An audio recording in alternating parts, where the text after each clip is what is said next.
Thank you, Chairman. As mentioned, my name is Declan Smyth. I'm a statistician in the demographics section of the Central Statistics Office. For the next few minutes, I'll go through data we have available on population and migration statistics. First, I'll briefly talk about the data sources, then have a look at the long-term trends, including population trends since 1841, and an overview of migration since 1951 in the context of the Republic of Ireland, and examine some more recent trends, including the population and migration estimates, April 2013 release, and for recent years, population and migration by broad nationality, immigration and immigration by destination and origin, immigration and immigration again by age group, Irish nationals by net migration, as well as a view of the population and migration statistics from Northern Ireland. For the Republic of Ireland, one of the sources of data we have on population and migration statistics is the census of population. A census of population has been carried out every 10 years between 1841 and 1911, as well as 1926 to 1946. Between 1951 till present, we've had a census every 5 years with two exceptions. There was one due in 1976 but was cancelled due to budgetary reasons, so a census headcount was carried out in 1979 instead, and the 2001 census was postponed to 2002 due to the foot and mouth outbreak at the time. Another important data source is the Quarterly National Household Survey, formerly the Labour Force Survey. This is the principal source of information for the estimation of the gross annual migration flows for the intercensal years. Migration estimates are also compiled with reference to movement in other background migration indicators, such as the number of personal public service or PPS numbers allocated to non-Irish nationals and the number of certain visas issued to Irish nationals to a number of destinations including Australia, US and Canada. In addition, data on national insurance numbers equivalent to PPS numbers issued to Irish nationals in the UK is also referenced.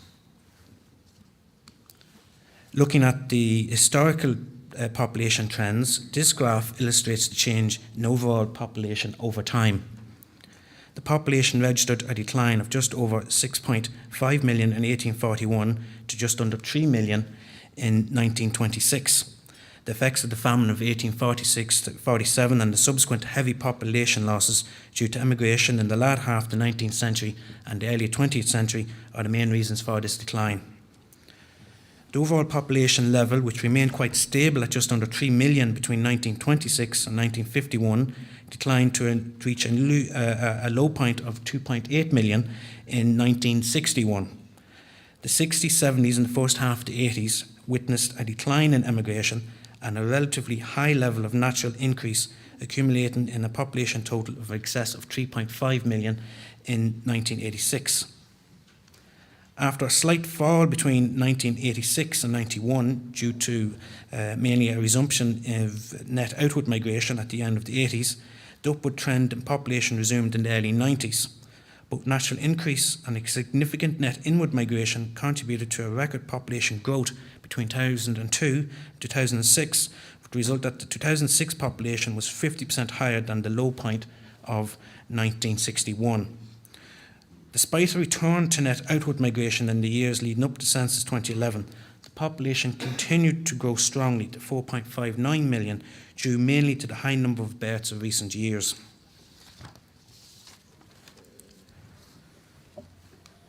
This graph illustrates population change, net migration, and natural increase, births minus deaths, from 1951 to present. And what you'll see from the graph is the importance that migration has on the population total, that the population change follows the net migration change over time. Now, this graph shows net migration broken down by emigration and immigration from 1987 to present. This shows that the net outward migration experienced in the 1980s, the strong net inward migration during the late 90s and the last decade, and then the net outward migration again from 2009. The recent change from net inward to net outward migration has been dramatic, as we've gone from a peak estimated net inward migration of 104,800 in 2007 to the current net outward migration of minus 33,100 in 2013. In fact, we just published the population migration estimates for the year ending April 2013 last month. The main results of this release was immigration in 12 months to April 2013 is estimated to have increased to 55,900 from 52,700 in the previous year. Immigration also increased over the same period to 89,000 from 87,100, and these combined changes resulted in a total net outward migration of minus 33,100, which remained broadly constant with the net outward migration of minus 24,400 in the previous year. Natural increase over the same period was 40,800, a fall of 4,100. The combined effect of all of these components was a small increase in the population, bringing the population estimate to 4.59 million in April 2013, an increase of 7,700. Now looking at some of the components of population change since 2006 in more detail. I'm first referring to immigration. This graph shows that immigration in the year to April 2013 is estimated to be 55,900,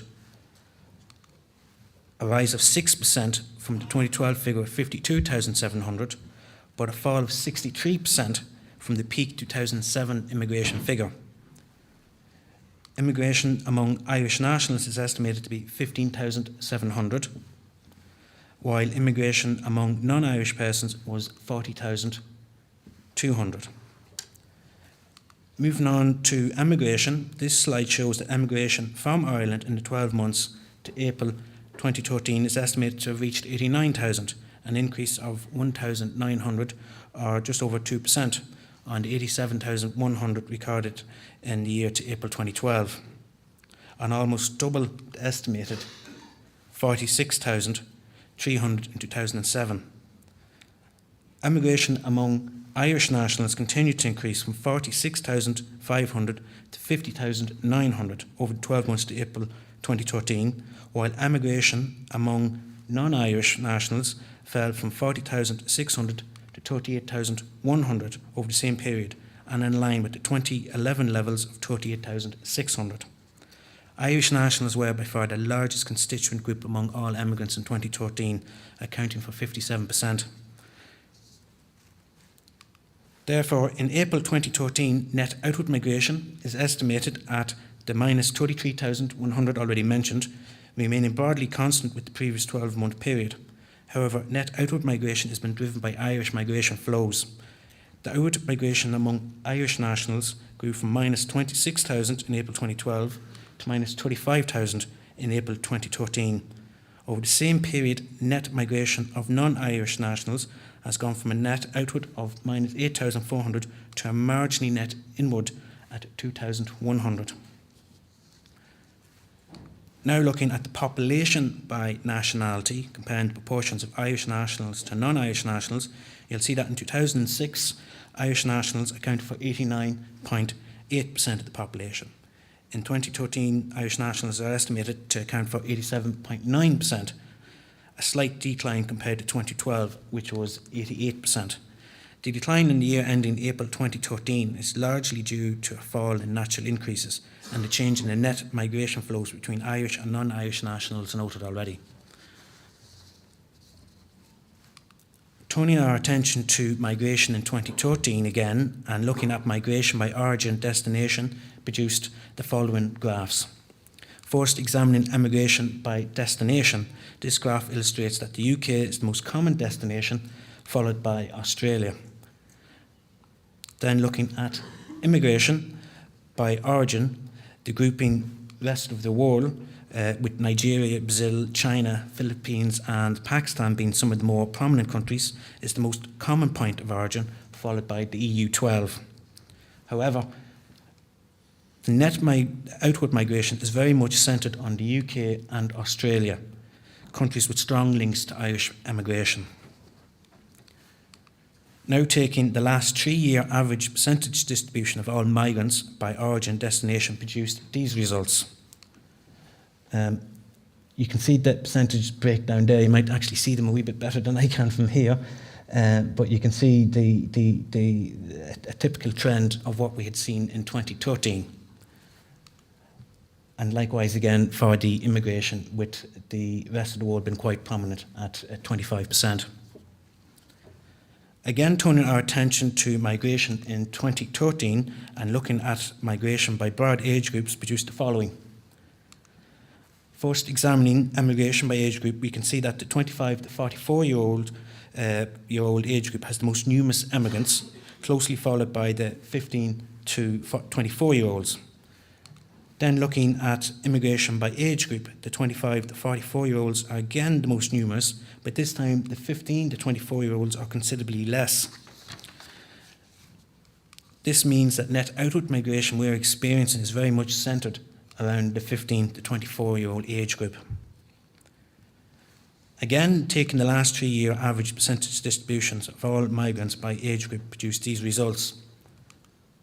For the immigrants, again, they were in line with what we'd seen in 2013 when you spread them out over the last 3 years, with the 25 to 44-year-olds accumulating the biggest percentage, followed again by the 15 to 24-year-olds, and likewise for the immigrants, the 25 to 44-year-olds represented 50% of the total, with the 15 to 24-year-olds considerably less. Looking at Irish nationals by net migration since the economic downturn in 2008 produced the following. The number of Irish nationals to have immigrated come into the country is estimated to be 121,000, while the number of estimated to have emigrated is a minus 201,000. This means we have an estimated net outward migration of minus 80,000 Irish nationals since 2008.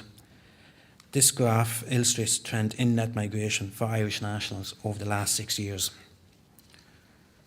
Now, before finishing, looking at the population and migration trends in Northern Ireland, we see that the population in Northern Ireland has also experienced growth in recent years. The population has grown from 1.66 million in 1996 to 1.82 million in 2012, an increase of 10%. However, like the Republic of Ireland, Northern Ireland has gone from a net inward migration to a net outward migration in recent years. Net outward migration commencing again in 2011, with just under 50% of immigrants destined to other parts within the UK and 45% of immigrants originating from other parts of the UK. Although the net migration in recent years in Northern Ireland is low, this is disguising the fact that the inflows were of the order of 23 to 24,000, while the outflows or emigration was of the order of 24 to 25,000 a year. And that brings me to the end, so I hope you find that information very useful for your discussions. Thank you.